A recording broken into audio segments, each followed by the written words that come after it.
राजनीतिक और प्रशासनिक जब इच्छा होती है काम करने की, तो वहाँ पे आप देख सकते हो इस तरीके का नज़ारा। आप जिस तरीके से यहाँ देख रहे हो, ये बाला साहब कलादान केंद्र यहाँ पे बन रहा है, क्योंकि बहुत जल्द पूरा होने वाला है।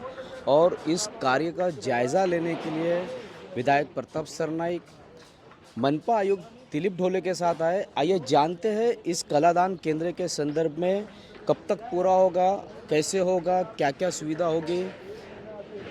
विधायक प्रताप सरनाईक की जुबान कि जिस तरीके से बाला साहब कलादान केंद्र का एक सपना पूरा होते आ रहा है और उसका जायज़ा आप लेने आए हो, साथ में कमिश्नर भी है। नहीं, मैं सबसे पहले तो कमिश्नर साहब का धन्यवाद देता हूँ कि आज छुट्टी है।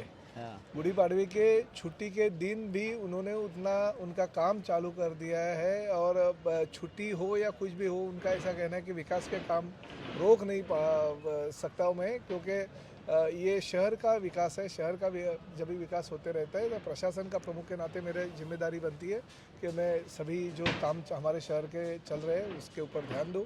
मैं ये हम लोग ने यहाँ पे आने का यही मकसद था कि दिवाली तक हमारा ये स्वर्गीय शिवसेना प्रमुख बाला साहब ठाकरे कला दालन, जो पिछले कई सालों से मेरा सपना है, वो दिवाली तक साकार करने का मैंने प्रयास किया। और कमिश्नर साहब को वैसे विनती की और ढोले साहब का धन्यवाद देता हूँ कि वो भी खुद यहाँ पे आके 2 दिन पहले भी वो आए थे, आज मेरे साथ भी आ गए। तो हम यही चाहते हैं कि ये दिवाली तक यही साल लोगों को ये नजराना हम दिवाली की पेश करें, ताकि लोग प्रतिनिधि और प्रशासन साथ में अगर एक साथ काम करेंगे तो शहर के विकास के लिए क्या क्या कर सकते हो हम दिखाएंगे। और साथ ही में ये महाराष्ट्र का नहीं बल्कि देश का ऐसा एक कला दालन होगा जिसमें दुनिया के सभी कलाकार आएंगे, अपनी कला पेश करेंगे। अपनी पेंटिंग हो या अपनी मूर्तियों की चीज़ें हो या अलग अलग कला जो अपने साथ लेके आते, कोई गायक कलाकार है, कोई अलग अलग किस्म की जो पेंटिंग्स करते हैं, उन लोगों को यहाँ पे स्थान मिलेगा। और ये बाला साहब ठाकरे कला दालन जो जहांगीर आर्ट गैलरी से भी ज़्यादा अच्छा ये हम कला दालन बनाने की कोशिश कर रहे हैं। और हम यही चाहते हैं कि जल्दी से जल्दी मीरा भाईंदर शहर को ये समर्पित करें, ताकि मीरा भाईंदर में जो कलाकार है उनकी कला यहाँ पे पेश हो और वो राष्ट्र पे और पूरे विश्व में अपना नाम कमाएं। हाँ, इस वक्त महानगर पालिका के मनपा आयुक्त दिलीप ढोले भी है, उनसे जानते हैं इस कलादान केंद्र में क्या खासियत होगी। और हम इस बिल्डिंग में देख रहे हैं कि भूकंप अवरोधक भी ये बिल्डिंग बन रही है, क्या कहेंगे सर?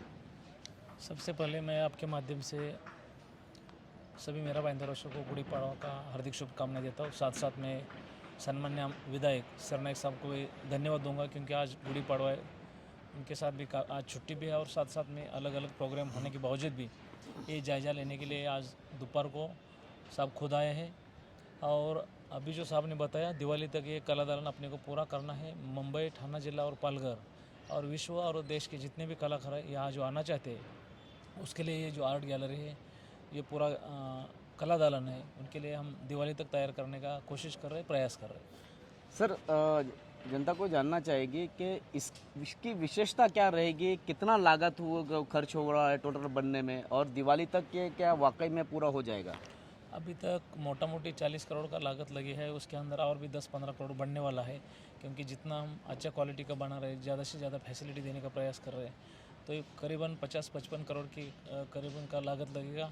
सम्मान्य विधायक सरनाईक साहब ने ये गवर्नमेंट ऑफ महाराष्ट्र के सम्मान्य मुख्यमंत्री एकनाथ शिंदे साहब, सम्मान्य उप मुख्यमंत्री फडणवीस साहब, उन्होंने भी अच्छा निधि देने का पहले वादा किया है और अभी वो दे भी रहे, इसीलिए वो काम जल्दी से जल्दी पूरा भी कर रहे हैं। और ये जितना लागत लगने वाला है और भी, तो उसके लिए भी गवर्नमेंट के पास से कोशिश करके जरूर लाएगी। अब तक कितना फीसद काम हो चुका है? अभी मोटा मोटी इसका 40-45% काम हो चुका है और आने वाले 4-6 महीने, क्योंकि नीचे जो काम है अगर वो पकड़ेगा तो 50% से ज़्यादा काम हो चुका है, क्योंकि वो ज़मीन के नीचे जो काम करने का उसमें ज़्यादा समय लगता है। अभी अच्छी तरह से प्लेटफॉर्म बन गए हैं, आने वाले 2-3 दिन में ये अपने पीछे जो स्लैब दिख रहे हैं वो पूरा भर जाएंगे। उसके बाद 25 दिन के बाद दूसरा स्लैब भी भरा जाएगा, तो मई एंड तक ये स्लैब का काम पूरा हो जाएगा। उसके बाद जो इंटीरियर का काम है तो आने वाले 4-5 महीने में ख़त्म करेंगे। सर, आपने दावा किया कि लता मंगेशकर नाट्यगृह से भी अच्छा होगा। नहीं, देखिए, मैं लता मंगेशकर नाट्यगृह और शिवसेना प्रमुख बाला साहब ठाकरे कला दालन का कंपैरिजन नहीं कर रहा हूँ, मगर नाट्यगृह अपनी जगह पे है, कला दालन अपनी जगह पे। ये कलाकारों का ऐसा स्थान होगा कि जो भी विश्व का यहाँ पे कलाकार आएगा उसको ऐसा लगेगा नहीं ये मेरी कला पेश करने वाली यही जगह मैं ढूंढ रहा था, वो जगह मुझे मिल गई। जैसे अभी जहांगीर आर्ट गैलरी में बहुत लोग कोशिश करते हैं उनको उनकी कला पेश करने की, मगर वहाँ पे उनको टाइमिंग नहीं मिलता है, डेट नहीं मिलती है, इसकी वजह से वो कला पेश नहीं करते। पैरेलल मुंबई में आप जाओ जहांगीर आर्ट गैलरी में, और ठाणे जिले पालघर जिले में अगर आओ तो आपको बाला साहब ठाकरे कला दालन मीरा भाईंदर में मिलेगा। इस तरह से ये मेरी सोच है।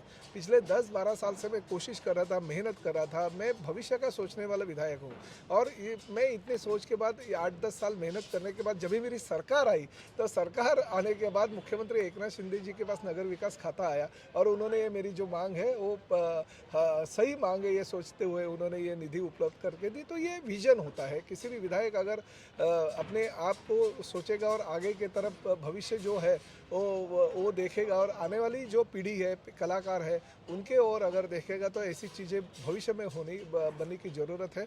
ये कला दालन सिर्फ पेंटर और कलाकारों के लिए नहीं, बल्कि टेक्नोलॉजी जो नई नई इस दुनिया में आ रही है, हर महीने 15 दिन में 2 महीने में नई नई टेक्नोलॉजी आती है, वो सभी टेक्नोलॉजी मैक्सिमम इस कला दालन में होगी, ताकि हमारी आने वाली नई पीढ़ी जो है वो कला दालन से परिचित होगी।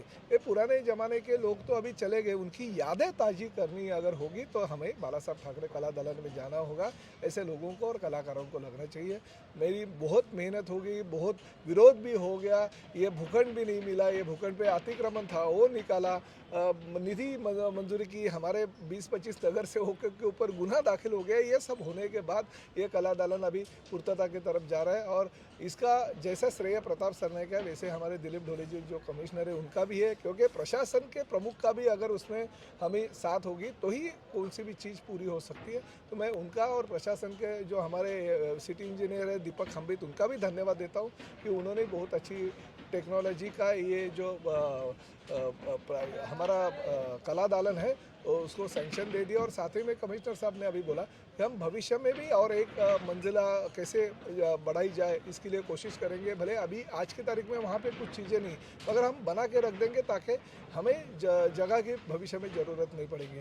तो ये भविष्य का विचार करके हम लोग ने बनाया, और जल्दी से जल्दी हम मीरा भाईंदर शहर के जनता को और ख़ासकर सभी कलाकारों के समर्पित करेंगे। प्रशासक और राजनेता जब एक साथ मिलते हैं तो इस तरीके की इमारतें और इस तरीके के लोगों के लिए सुविधा कितनी आसानी से और कितनी जल्दी उपलब्ध हो सकती है, ये इस चीज़ का उत्तम नमूना है। साथ ही इस कलादान केंद्र के अंदर पुराने ज़माने से लेकर नए अत्याधुनिक टेक्नोलॉजी का भी इस्तेमाल किया जाने वाला है। सभी की कलाओं को यहाँ पे निखारा जाएगा।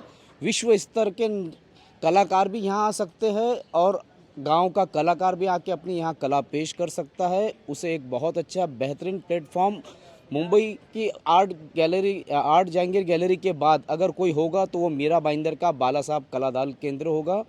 इस तरीके का दावा विधायक प्रताप सरनाइक और महानगर पालिका के आयुक्त दिलीप ढोले ने किए।